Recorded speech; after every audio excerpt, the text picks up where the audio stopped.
सभी को मेरा सलाम व आदाब। बिस्मिल्लाहिर्रहमानिर्रहीम। उस ईश्वर के नाम से जो बड़ा मेहरबान और रहम फरमाने वाला है, अत्यंत दयावान और कृपाशील है। जमात इस्लामी हिंद लखनऊ शहर की ओर से आयोजित आज की ये विचार गोष्ठी सिंपोजियम, जिसमें हम सब शामिल हैं, मैं उस मालिक का शुक्र अदा करता हूँ और आयोजनकर्ताओं का शुक्रिया अदा करता हूँ कि उन्होंने मुझे इस प्रोग्राम में शिरकत के लिए बुलाया और मौका दिया। हम काफ़ी देर से अपने बहुत ही विद्वान धर्मगुरुओं, विचारकों, सामाजिक कार्यकर्ताओं और पत्रकार साथी भी हमारे हैं जो समाज को पढ़ते हैं और फिर उसके बारे में लिखते हैं। हमने अलग अलग ढंग से इस विषय पर उनके विचार सुने।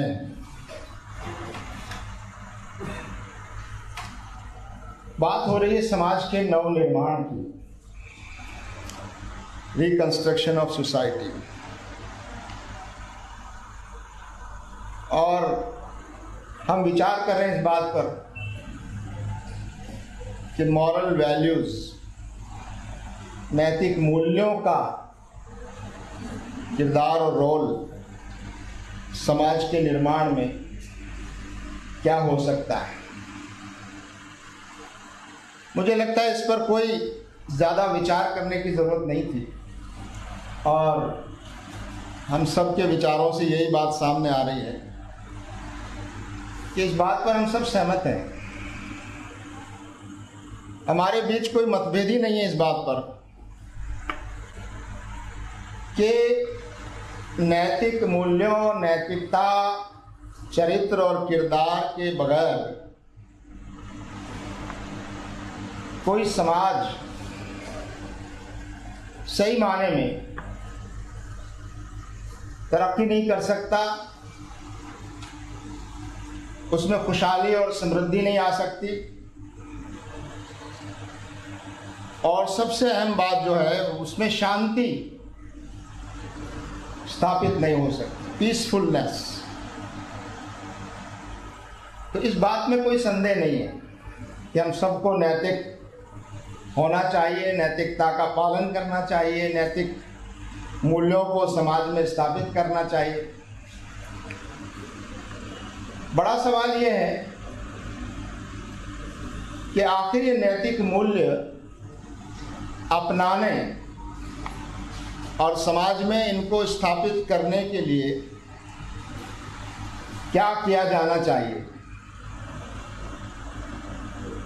और ऐसी क्या चीजें हैं जिनकी वजह से एक व्यक्ति इनफरादी तौर पर, इंडिविजुअली, नैतिक मूल्य और नैतिक वैल्यूज को अपनाने पर अपने आप को मजबूर पाए। वो क्या चीज हो सकती है? ये विचार करने की जरूरत है और आप में से बहुत से हमारे धर्म गुरुओं ने इसकी तरफ भी इशारा किया है कि असल चीज इंसान का अमल है, आचरण है, कर्म है। लेकिन अमल, आचरण, कर्म, किरदार, ये नतीजा है उस चीज का कि हमारा अपने बारे में, इस सृष्टि के बारे में, इस सृष्टि की रचना करने वाले सृष्टा के बारे में, अपने और उस सृष्टा के बीच रिश्ते के बारे में, इस जीवन में आने का हमारा उद्देश्य क्या है उसके बारे में, इस जीवन के बाद क्या है उसके बारे में, क्या इस जीवन के बाद, भौतिक जीवन के बाद जो जीवन होगा उसके बारे में हमारा विश्वास क्या है, हमारा विचार क्या है, हम क्या समझते हैं। ये समझ ही बताएगी कि हमारे अंदर, हमारे व्यवहार में नैतिक मूल्य कैसे और कितने होंगे। ये बात हम सब ने यहाँ सुनी है और हम सब कहते हैं कि सब धर्मों में नैतिकता, नैतिक मूल्य पाए जाते हैं। हम सब कहते हैं, कहते आए हैं। मैं इसको दूसरे शब्दों में कहता हूं, नैतिक मूल्य ही असल धर्म है। नैतिक मूल्य ही असल धर्म है। नैतिक मूल्य के आधार पर ही धर्म है। जिस पर आचरण करने से नैतिक मूल्य पैदा ना हो वो धर्म नहीं हो सकता। और एक बात और समझ में आई हमारे मेहमानों की बातचीत से, और वो ये है कि जब नैतिक मूल्य समान है, उसमें कोई भेद नहीं है, तो धर्म अलग अलग कैसे हो सकते हैं। इसका मतलब यह है कि असल धर्म,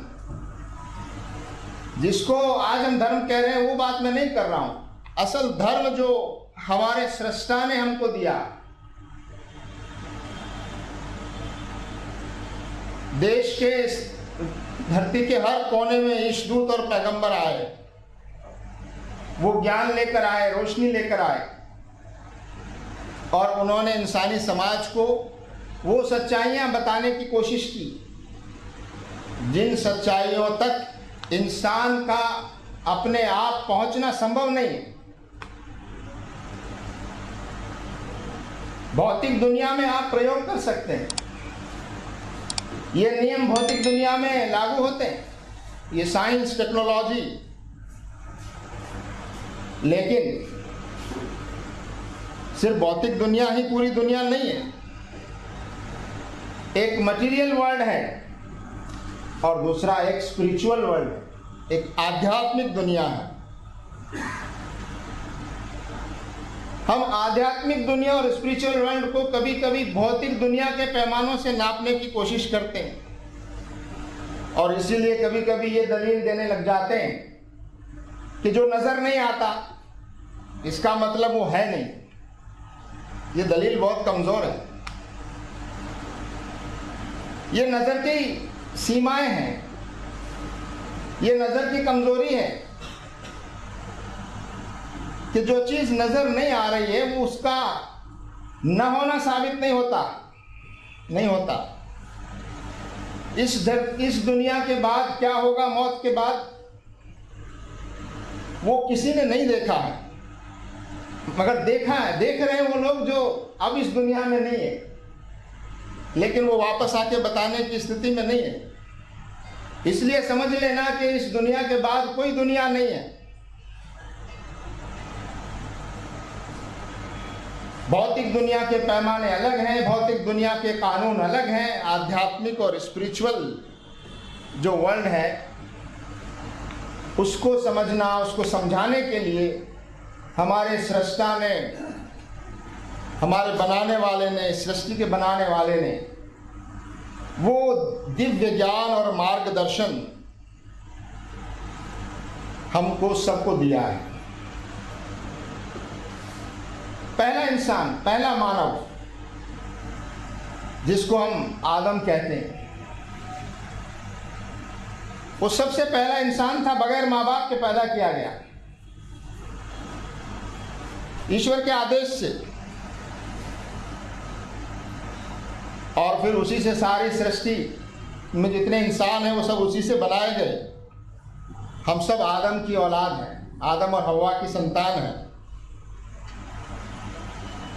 आदम सिर्फ इंसान ही नहीं थे और उनको सिर्फ भौतिक दुनिया का ज्ञान नहीं दिया गया, बल्कि उनको वो ज्ञान भी दिया गया जो भौतिक पैमानों में नहीं आता, जिसे छुआ नहीं जा सकता, जिसे देखा नहीं जा सकता, लेकिन वो ज्ञान ईश्वर ने अपने उन बंदों को दिया।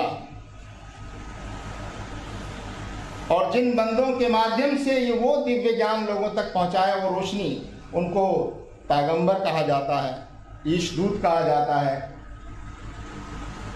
संदेष्टा कहा जाता है, संदेश लेकर आने वाले संदेष्टा। जितने संदेष्टा आए वो सब एक ही संदेश लाए। जितने संदेष्टा आए वो एक ही ईश्वर के भेजे हुए थे।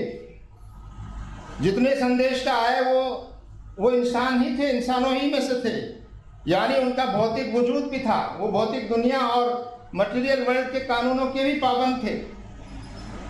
लेकिन उनको ईश्वर ने लोगों की गाइडेंस और रहनुमाई के लिए वो ज्ञान भी दिया जो ज्ञान उनको इस भौतिक माध्यम से नहीं मिल सकता था। दिव्य ज्ञान, वो सच्चाइयां बताई। मैं अगर इस्लाम धर्म के बारे में बात कहूं तो 3 बुनियादी बातें। ईश्वर एक है, वो निराकार है, उसके जैसा कोई नहीं है, उसकी कोई संतान नहीं है, वो क्रिएटर है, वो किसी का बाप नहीं है, वो किसी का बेटा नहीं है, उसका भी कोई बेटा नहीं। वो सर्वव्यापी है, सर्वज्ञानी है, हर जगह मौजूद है, हर चीज को जानता है। वही ईश्वर इबादत और बंदगी के लायक है। इबादत और बंदगी का मतलब सिर्फ उसके आगे झुकना या नमाज पढ़ना या कुछ और पूजा पद्धति अपनाना नहीं। इबादत और बंदगी यानी उसकी बात मानना, उसके आदेशों की पालना करना। तो सभी नबी और पैगंबरों ने यही बात कही, तुम्हारा रब एक है और उसी की बंदगी और इबादत होनी चाहिए, उसी के आदेश माने जाने चाहिए। बहुत से लोग कह सकते हैं कि ये विश्वास कोई अंधविश्वास है। नहीं, नबी और पैगंबरों ने जो बात कही उस बात को आप अल्लाह की, ईश्वर की दी हुई अक्ल से आप ये तय करें कि पैगंबर जो बात कह रहा है वो सही है कि नहीं है, और फिर आपका विश्वास पैदा होगा। आंख बंद करके बगैर दलील के किसी चीज को मान लेना, या हम किसी धर्म में पैदा हो गए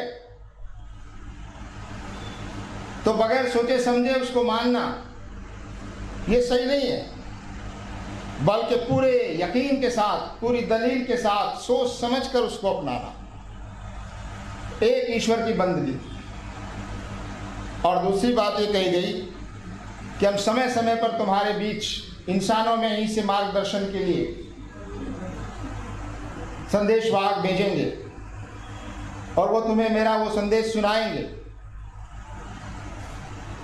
ये संदेशवाहक पूरी धरती पर आते रहे।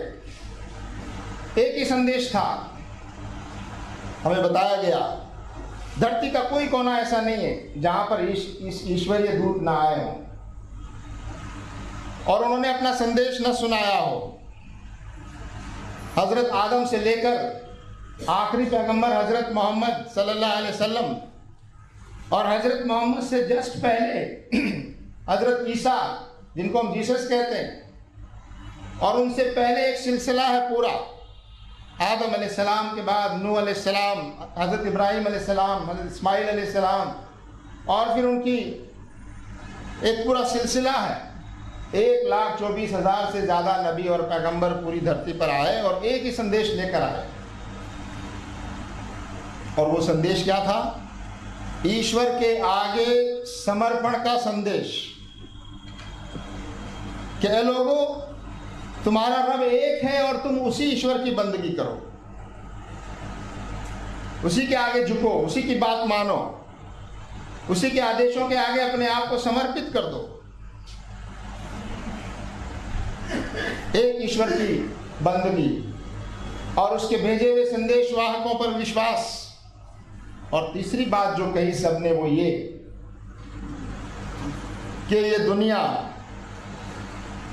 ये भौतिक दुनिया, और इस दुनिया में जब इंसान अपने शरीर को छोड़ता है, यानी उस पर मौत वाक़ई होती है, तो ये जीवन का अंत नहीं है। मौत जीवन का अंत नहीं है। मौत एक अनंत जीवन की शुरुआत है, एक इन्फिनिट लाइफ की शुरुआत है। वो एक ट्रांजिशन पीरियड है, इमिग्रेशन है वो। तो मौत अंत नहीं है। मौत असल उस दूसरी दुनिया की शुरुआत है, एक सीमित दुनिया से एक असीमित दुनिया में, एक तबाह, एक खत्म हो जाने वाली दुनिया से एक न खत्म होने वाली दुनिया में। वो एक वास्तविकता है। ये बात सारे नबियों और पैगंबरों ने बताई, और यही सारे धर्मों का मूल है। और इसको दूसरे शब्दों में कहा जाए कि ईश्वर ने जो संदेश भेजा वो तो संदेश एक ही था। हमारी गलतियों से ये चीजें हमको अलग अलग नजर आने लगी, अलग अलग आवरण बन गए, उसमें मिलावटें हो गई, कुछ चीजें कम हो गई। लेकिन ईश्वर ने हम पर यह कृपा की, एक के बाद एक उस संदेश को बार बार भेजा गया, ताकि ये इंसान रोशनी से महरूम न रहे और उस रोशनी में वो सही रास्ता अपना सके। मैं इस मौके पर ये बात अर्ज करना चाहता हूं।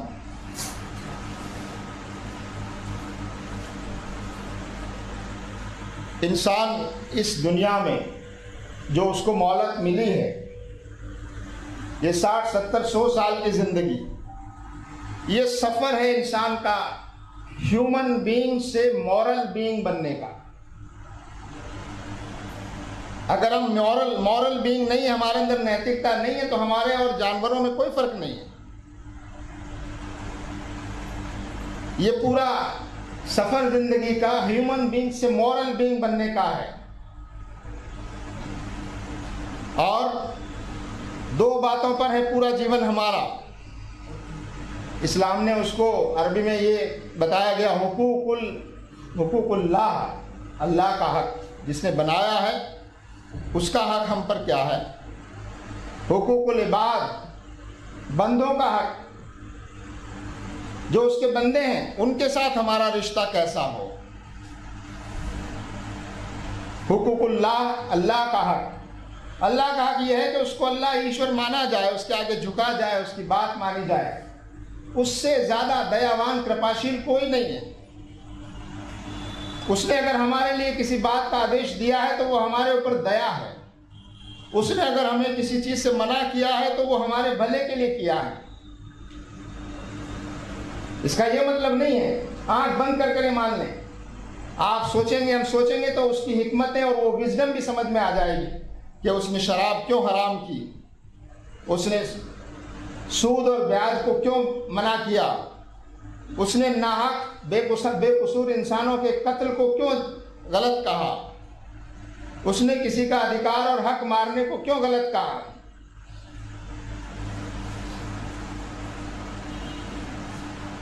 तो कहीं ना कहीं मॉरल वैल्यूज का कोई सोर्स होना जरूरी है।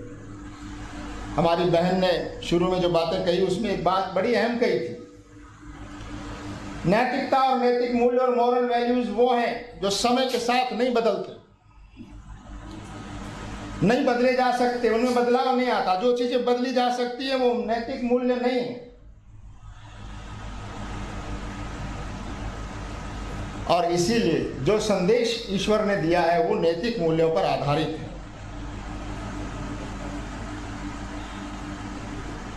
कुरान की एक आयत, उसका अनुवाद मैं आपको पेश करना ज़रूरी समझता हूँ। सूरह अल हदीद 57 नंबर की सूरत है, 25 नंबर की आयत है। उसका अनुवाद यह है, ईश्वर फरमाता है, बेशक हमने नबियों और पैगंबरों को भेजा खुली दलीलों के साथ। दलील यानी उनके नबी होने में कोई शक नहीं था,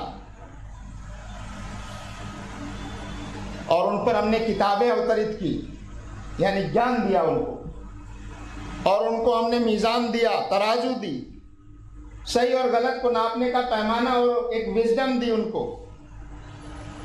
और फिर कहा ले यकूमन नासो बिलकिस्त, ताकि इंसानी समाज में न्याय की स्थापना हो।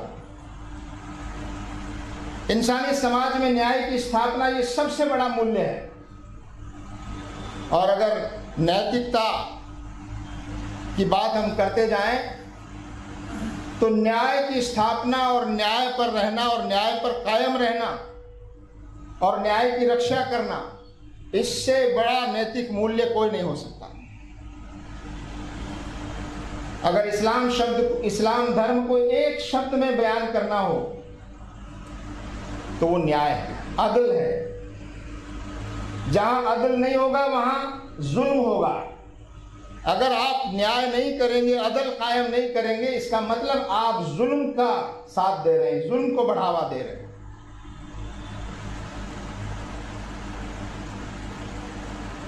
मैंने उन बातों को आपके सामने रखने से बचने की कोशिश की जिन बातों पर हम सब की सहमति है और जिनको हम सब जानते हैं।